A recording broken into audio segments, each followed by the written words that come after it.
முதல்வர் உங்ககிட்ட பேசினாரா தொலைபேசியில? ஆமாங்க, என்ன சொன்னாரு?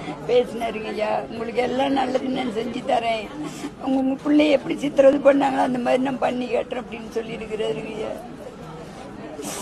இந்த மாதிரி அதெல்லாம் சொன்னாரு.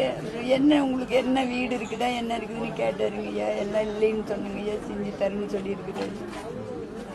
நீங்க அழுக வேண்டாங்க, நீங்க நான் இருக்கிறேன், அதுக்கு தான் நான் வந்திருக்கிறேன் அப்படின்னாரு.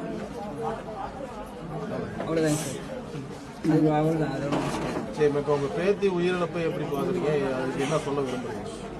என் உயிரிழப்பாட்டு, எங்க பேத்தி உயிரிழப்பாட்டு யாருக்கும் வரக்கூடாதுங்க. என் பேத்தி கடவா எல்லாம் அப்படி கடிச்சு இழுத்து விட்டாங்க. மனசார கண்ணாரு பார்த்துட்டு வந்துட்டுங்க. அவருக்கு அவரெல்லாம் பிடிச்சி கையில பிடிச்சி கீறி கிழிச்சு விட்டு கண்ணாரு பாரு கத்துற எல்லாம் இழுத்துட்டு வெளியே வந்துட்டாங்க. நான் பார்த்துட்டு என் பேத்தி பார்த்துட்டு தான் போஸ்ட்மார்ட்டம் பண்ணுவே விடுவேன். எங்க பிள்ளையா யாரோ தெரியலன்னு சொன்னுங்கய்யா. அப்படிதாங்க ஐயா நடந்தது.